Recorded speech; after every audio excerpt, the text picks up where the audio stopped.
जो है कमज़ोर की आवाज़ कोई नहीं सुनता। जिस दिन हम हिंदू संगठन, जिस दिन हम हिंदू धर्माचार्य धरने प्रदर्शन बंद करके हाथ में बंदूक उठा लेंगे और खुद अपने मन में इतना साहस पैदा करेंगे कि लव जिहादियों के साथ वही इलाज करें जो फ्रांस में कार्टून बनाने के लिए मुसलमानों ने किया।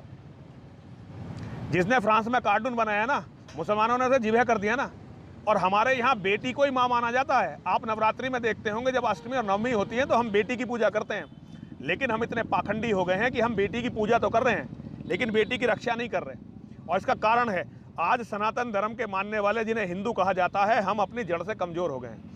आज हर हिंदू को अपने भीतर का एक योद्धा जगाने की ज़रूरत है। जिस दिन हिंदू हथियार उठा के इन लव जिहादियों को कत्ल करना शुरू कर देगा, उसके बाद लव जिहाद खत्म होगा। कोई कानून नहीं आने। अब तो देखिए 2029 में भारत का प्रधानमंत्री मुसलमान बनेगा।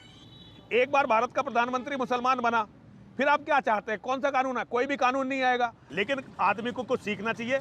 अब धरने प्रदर्शन की नहीं, हमें अब युद्ध लड़ने की जरूरत है। ये पूरा गृह युद्ध चल रहा है जिसमें इस्लाम का जिहाद अपने चरम पे है।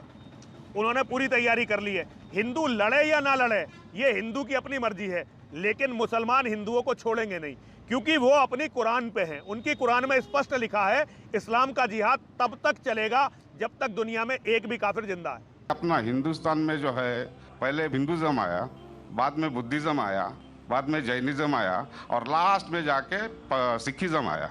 ये सब में कभी भी ऐसा झगड़ा लफड़ा बिपड़ा कुछ भी नहीं हुआ।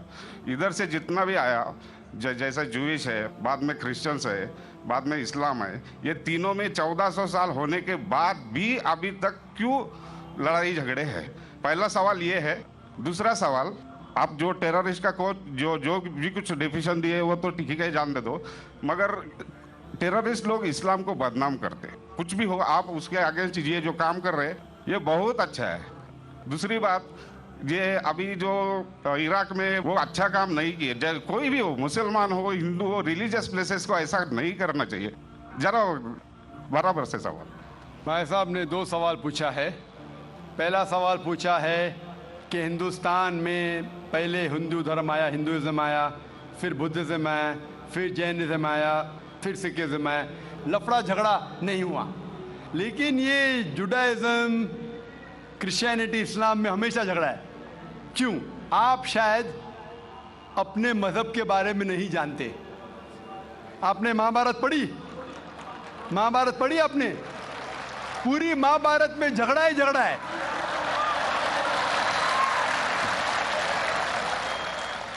बाकी मजहब के ने अपने आपस में। अगर आप पढ़ते महाभारत, जो एक स्मृति है जो मैं पढ़ चुका हूं, उसके अंदर कजिन्स, रिश्तेदारों के बीच पांडव 5 और कौरव 100 झगड़ा होता है। महाभारत में झगड़े के बारे में जितने वर्सेस है, कुरान मजीद से कई गुना ज्यादा।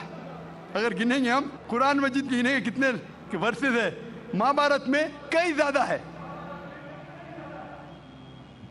और जब आप भगवत गीता पढ़ते हैं, भगवत गीता महाभारत का एक हिस्सा है। 18 चैप्टर्स है। भीष्म पर्व के चैप्टर नंबर 25 to 42 को कहते हैं भगवत गीता। और भगवत गीता सबसे ज्यादा पढ़ी जाने वाली किताब है हिंदू मजहब में। और यहां ये भगवत गीता श्री कृष्ण राय दे रहे, सलाह दे रहे, सजेशन दे रहे, एडवाइस दे रहे अर्जुन को। जब आप पढ़ते Bhagavad Gita chapter number 1 verse number 45-46, Arjun जंग के मैदान में अपने हथियार को जमीन पे रखता है और कहता है श्री कृष्ण से, मैं जंग के मैदान में निहत्था मरना पसंद करूंगा बनिस्बत अपने रिश्तेदारों से लड़ूं। ये कहता है, आपने पढ़ी होंगी। उसके फौरन बाद चैप्टर नंबर 2 वर्स नंबर 2 और 3 में श्री कृष्ण कहते हैं अर्जुन से, अर्जुन तुम इतने बुज़दिल कब से बन गए? तुम नपुंसक कब से बन गए? How have these impurities come in your heart? How have you become important? वो कहते हैं कि क्षत्रिय का धर्म है लड़ना। फिर वर्स नंबर 31, 32, 33 में कहते हैं, वो क्षत्रिय खुशनसीब है जिसे लड़ने का मौका मिलता है। अगर आप लड़ेंगे तो आप स्वर्ग में जाएंगे, लड़ेंगे नहीं तो स्वर्ग में नहीं जाएंगे। कौन कहता है? श्री कृष्ण एडवाइस देते हैं अर्जुन को। अगर मैं कहूँगा कि आपके श्री कृष्ण कहते हैं कि रिश्तेदारों का कत्ल करो, ये शैतानी हरकत है। अगर मैं कहूँगा कि आपके हिंदू मजहब की किताब में सिखाया जाता है कि रिश्तेदारों का कत्ल करो, ये शैतानी हरकत है। वो हिंदू मुझसे कहता है लेकिन ये जंग है हक और बातिल के दरमियान। मैं बोला कुरान मजीद में भी वही लिखा है, हक और बातिल के दरमियान। मैं जानता हूं हिंदू मजहब में ये नहीं लिखा है कि रिश्तेदार कत्ल करो, लेकिन हक के लिए लड़ना भी पड़े, नो प्रॉब्लम। चाहे वो आपके रिश्तेदार हो, चाहे वो आपके वालिदैन हो, नो प्रॉब्लम। तो ये श्री कृष्ण कहते अर्जुन से। और जो क्रिटिक्स ऑफ इस्लाम उछालते मोहम्मद सल्लल्लाहु अलैहि वसल्लम की हदीस को, सही बुखारी की जिल्द नंबर 4 हदीस नंबर 46 किताब जिहाद में अल्लाह के रसूल कहते कि जो भी मुजाहिद जिहाद के लिए जाता है, अगर उसका कत्ल होता है तो वो जन्नत पे जाता है, अगर वो जिंदा वापस लौटता है तो उसे इस दुनिया का माल मिलता है। अक्सर क्रिटिक्स इंक्लूडिंग अरुण शूरी इस हदीस को उछालता है, कहते कैसा मजहब है, लड़ने को कहता है, मर जाते लड़ाई में तो जन्नत मिलती है, वरना इस दुनिया की दौलत। अगर आप भगवत गीता पढ़ेंगे चैप्टर नंबर 2 वर्स नंबर 37, उसमें श्री कृष्ण कहते हैं अर्जुन से, अर्जुन उठो और लड़ो। अगर आप मर जाएंगे, कत्ल हो जाएगा, आप जाएंगे स्वर्ग में। अगर जिंदा वापस लौटेंगे तो दुनिया की दौलत मिलेंगी। हू बहू जो सही बुखारी में मोहम्मद सल्लल्लाहु अलैहि वसल्लम ने कहा, वही कहते श्री कृष्ण अर्जुन से। मुझे लगता है कि अरुण शूरी ने भगवत गीता पढ़ी नहीं। अगर पढ़ी होती तो इस्लाम के खिलाफ नहीं लिखते। तो आपको सही जानने के लिए दोनों किताबों का मुताला करना पड़ेगा। आप कह रहे हिंदुइज्म आया, बुद्धिज्म आया, अशोका क्या किया? लाखों लोगों को मारा।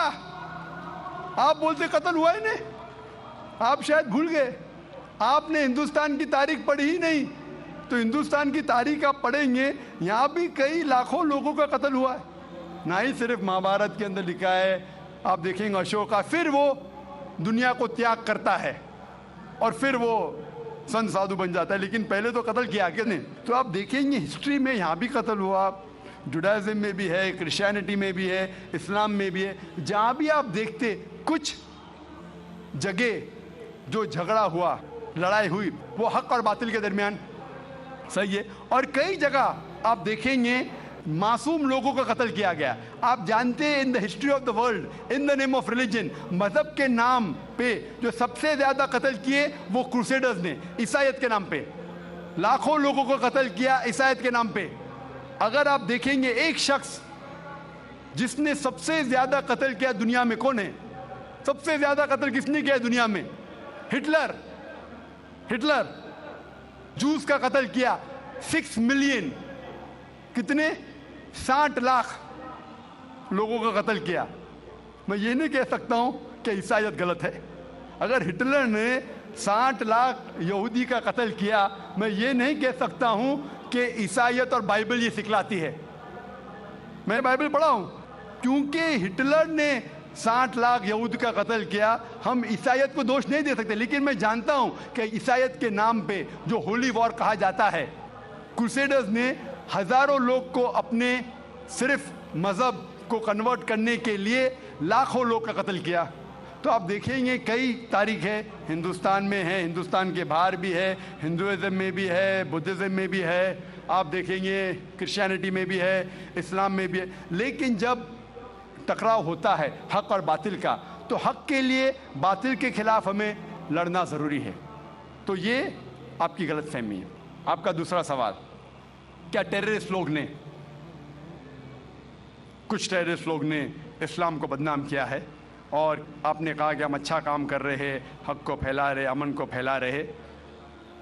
आप कहते हैं कुछ हद तक सही कहते, जैसे मैंने कहा कि जो मीडिया जिसे टेररिस्ट कहती है, वो टेररिस्ट कौन से टेररिस्ट है वो हमें जानना ज़रूरी है। कौन से टाइप के टेररिस्ट है?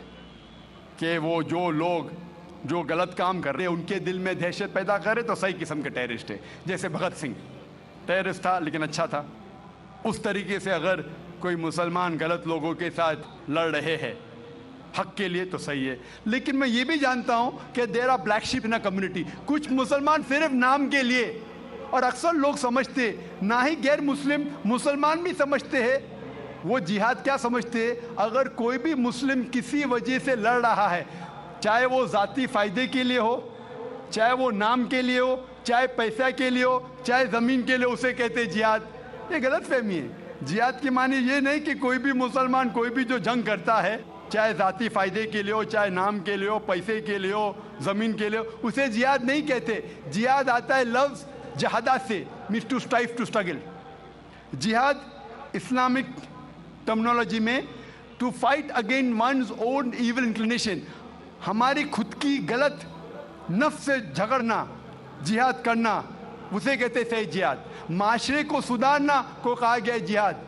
जंग के मैदान में सेल्फ डिफेंस में लड़ना, उसे कहा गया जिहाद। तो मीडिया इसे गलत फैला रही है। अगर आप जानना चाहते हैं कि सही में टेररिस्ट कौन है जो सही तौर पे मासूम लोग के दिल में दहशत पैदा कर रहा है, नंबर 1 टेररिस्ट आज की तारीख में, पुरानी बात छोड़ दीजिए, आज के तारीख में मासूम लोगों के दिल में दहशत पैदा कर रहा है, मेरे हिसाब से नंबर 1 टेररिस्ट है जॉर्ज बुश। आप जानते हैं कि सबसे ताकतवर मुल्क यूएसए, सबसे कमजोर मुल्क अफगानिस्तान पे बॉम्ब फेंक रहा है। ये क्या मर्दानगी है क्या? इसे मर्दानगी कहते हैं। बॉम्ब फेंक रहा है ऊपर से, और हम देखते हैं किसके लिए इल्ज़ाम लगाते बिन लादेन पे। मैं बिन लादेन का दोस्त नहीं हूँ, मैं ये नहीं कहता हूँ बिन लादेन अच्छा है क्या बुरा है। ओसामा बिन लादेन को मैं मिला नहीं हूँ, मैं जानता भी नहीं हूँ, तो ये मैं नहीं कहता हूँ कि ओसामा बिन लादेन टेररिस्ट है क्या नहीं। लेकिन अगर मान भी लो, जितने प्रूफ है सब गलत है। अफगानिस्तान बोलती है यूएसए से आप हमको प्रूफ दो, वो प्रूफ देते मुशर्रफ को, टोनी ब्लेयर को। प्रूफ मांग रहे अफगान लोग, दे रहे मुशर्रफ को, टोनी ब्लेयर को। ये किधर का इंसाफ है? क्योंकि उनके पास प्रूफ है ही नहीं। अगर मान भी लो बहस के तौर पे, फॉर सेक ऑफ आर्ग्यूमेंट, अगर एक शख्स ने ऐसा गलत काम किया, आप एक शख्स के लिए क्या सारे देश के ऊपर बम डाल सकते?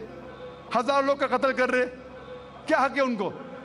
फिर जाते इराक के पास 1000 लोग को मारते। मैं ये नहीं कहता सद्दाम हुसैन अच्छा इंसान है, मैं ये नहीं कहता हूँ, मैं जानता हूँ काफ़ी गलतियाँ की, लेकिन जो इराकी लोग सद्दाम हुसैन के टाइम पे जो उनको तकलीफ हो रही थी, अभी उससे कई ज़्यादा हो रही है, कई ज़्यादा। कौन कर रहा है? George Bush.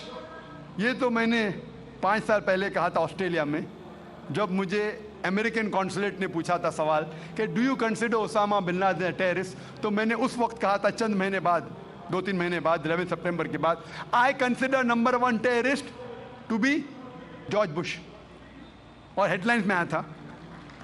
आज तो कई लोग कहते हैं कि जॉर्ज बुश टेररिस्ट नंबर 1 है। अमेरिका में भी जब एक सर्वे हुआ था, एक प्राइवेट ऑर्गेनाइजेशन ने सर्वे की थी यूएसए में, जानने के लिए 3 नाम दिए उनने, कौन सबसे बड़ा टेररिस्ट है, Osama bin Laden, Saddam Hussein या जॉर्ज बुश। नंबर 1 हमेशा जॉर्ज बुश है। गैर मुस्लिम भी कहते हैं सबसे नंबर 1 टेररिस्ट है जॉर्ज बुश। सबसे लोएस्ट परसेंटेज उसको मिला 73%, और कुछ लोग ने 78% लोग ने कहा कि टेररिस्ट नंबर 1 जॉर्ज बुश। अभी उन्हें पता लग रहा है 5 साल बाद, 6 साल बाद, मैं तो पहले कहा था। तो आप मुझसे पूछेंगे कि ये मीडिया ऐसे लोग को लेके उछाल रही है और मीडिया बदनाम कर रही, जो हालात हो रही है, कोई भी मजहबी, चाहे टेम्पल हो, चाहे चर्च हो, चाहे मस्जिद हो, कुरान में लिखा है उसको डिस्ट्रॉय नहीं करना चाहिए।